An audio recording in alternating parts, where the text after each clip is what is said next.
Tá no ar mais um Goodcast, o podcast de boas notícias do lado bom do mundo. Eu sou o Mola e prometo fazer o impossível para sua semana ficar melhor.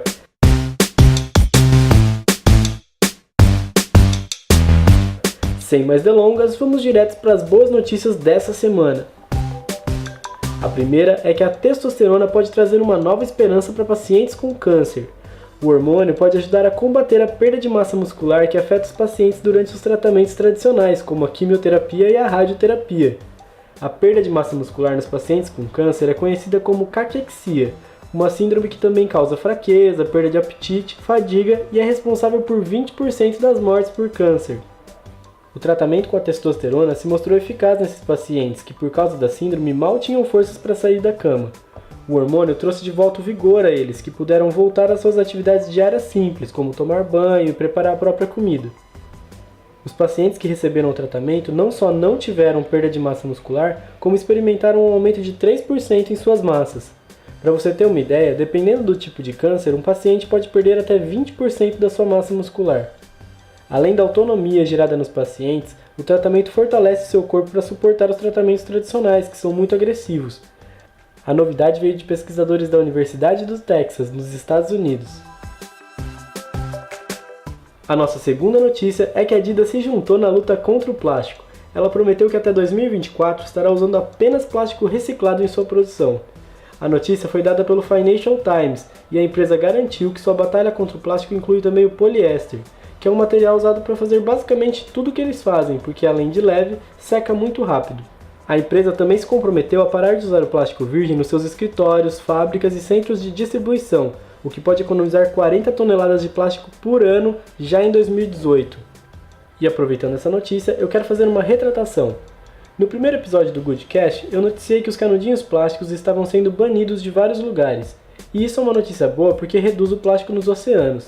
Mas os canudinhos de plástico dobrável também ajudam as pessoas com deficiências específicas a terem autonomia com bebidas e sopas. Outros tipos de canudinho, como o de bambu e o de papel, têm diversos problemas em relação a isso, então é importante lembrar que apenas banir os canudinhos pode não ser uma boa notícia para todo mundo, e que soluções simples podem ser o melhor caminho. Uma delas é que as empresas tenham canudinhos plásticos apenas para pessoas com deficiências específicas, o que reduziria imensamente o número de canudinhos consumidos e ainda assim não prejudicaria essas pessoas. Esse tipo de solução deixa uma boa notícia ainda melhor, porque ela passa a incluir todo mundo. Bom, retratação feita, vamos para a nossa próxima notícia. Um novo medicamento para o tratamento da gripe está em fase final de aprovação para ser distribuído no mundo. A nova droga, descoberta no Japão e licenciada pela Roche para sua distribuição mundial, combate o vírus influenza tipo A e B em adultos e crianças. A novidade é que ela exige apenas uma única dose, diferente do Tamiflu e outros medicamentos que exigem várias doses por dia. O novo medicamento se chama Xofluza e ele é o primeiro medicamento inteiramente novo para tratar a gripe desde os anos 90. Nossa última notícia é para os diabéticos, porque as agulhas estão com os dias contados. A Universidade de Harvard desenvolveu uma pílula de insulina. Isso é legal porque pessoas com diabetes tipo 1 tendem a tomar injeções diárias porque a insulina não resiste aos ácidos do nosso estômago, o que dificulta a criação de doses orais dessa substância. A nova pílula é feita de um composto que resiste aos ácidos e se dissolve apenas no intestino, sendo absorvida pelo organismo. Além de acabarem com as incômodas agulhadas diárias, as pílulas têm um custo de fabricação muito baixo e são resistentes ao armazenamento, podendo ficar guardadas por até 2 meses em temperatura ambiente. Isso melhora a qualidade de vida dos pacientes e diminui o transtorno de aplicar as injeções e ter que guardar a insulina sempre refrigerada. E aí, gostou das notícias de hoje? Agora está na hora de conhecer mais um personagem do quadro Lado Bom da História, a Carolina Maria de Jesus, primeira mulher negra a ser publicada no Brasil. Sua obra já foi traduzida para 14 línguas e sua história é bem bonita. A Carolina nasceu na cidadezinha de Sacramento, em Minas Gerais, filha de uma família muito pobre.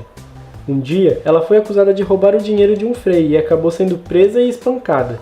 Como ela negava a acusação, prenderam e espancaram também a mãe dela, até que pouco tempo depois o dinheiro foi encontrado. A Carolina decidiu então ir embora daquele lugar e foi a pé para São Paulo. Lá, ela construiu uma casa com sucata e começou a catar papel para sobreviver, mas o dinheiro era pouco e ela teve que se mudar para a extinta favela do Canindé, na zona norte de São Paulo. Nessa época, ela foi trabalhar na casa do cardiologista Euríclides de Jesus Zerbini, um dos precursores da cirurgia de coração no Brasil. Nos dias de folga, ele liberava Carolina, mas ela preferia ficar na biblioteca para aproveitar os seus livros. Carolina estudou só até a 2ª série, mas era apaixonada por leitura. Ela continuou trabalhando com ele até ficar grávida, quando teve que voltar para a rua catar papel. Sempre que encontrava bons papéis ou cadernos, ela escrevia neles o seu diário sobre a vida cotidiana da favela e a luta contra a fome. Sua consciência política e racial era impressionante para a época. Ela chamava a favela de quarto de despejo, pois era lá que ficavam guardados todos aqueles que a sociedade considerava como objetos inúteis, coisas a serem despejadas longe das vistas. Um dia, enquanto o jornalista Audálio Dantas fazia uma reportagem sobre favelas, escutou a Carolina ameaçar uma pessoa dizendo que ela ia colocar o nome dela no seu livro, para que todo mundo soubesse o que essa pessoa fez quando ela ficasse famosa. Curioso, o jornalista foi até ela perguntar que livro era esse, e foi aí que ela lhe mostrou seus diários. Encantado, o Audálio ajudou a Carolina a publicar um desses diários, que virou o livro Quarto de Despejo, Diário de uma Favelada, um sucesso mundial traduzido em mais de 14 línguas. A fama mundial garantiu que Carolina se mudasse para Santana, um bairro de classe média, mas o sucesso durou muito pouco. Segundo o próprio Audálio, a Carolina foi consumida pelos ricos como uma fruta estranha, consumida e depois descartada. Carolina morreu pobre e desacreditando na literatura. Tinha investido o dinheiro que ganhou para publicar mais livros que não fizeram sucesso na época. Hoje é reconhecida mundialmente pela sua obra. Escreveu livros, peças, compôs marchinhas de carnaval e poesia. Ela escrevia a realidade. E para ler um pequeno trecho de sua obra, temos a participação mais do que especial da Tati Leite, do canal Vá Ler um Livro. Quando eu era menina, o meu sonho era ser homem para defender o Brasil. Porque eu lia a história do Brasil e ficava sabendo que existia guerra. Só lia os nomes masculinos como defensores da pátria. Então, eu dizia para minha mãe: por que a senhora não faz eu virar homem? Ela dizia: se você passar por debaixo do arco-íris, você vira homem. Quando o arco-íris surgia, eu ia correndo na sua direção. Mas o arco-íris estava sempre distanciando, igual os políticos, distante do povo. Eu cansava e sentava, depois começava a chorar. Mas o povo não deve cansar, não deve chorar. Deve lutar para melhorar o Brasil, para os nossos filhos não sofrer o que estamos sofrendo. Eu voltava e dizia para minha mãe: o arco-íris foge de mim.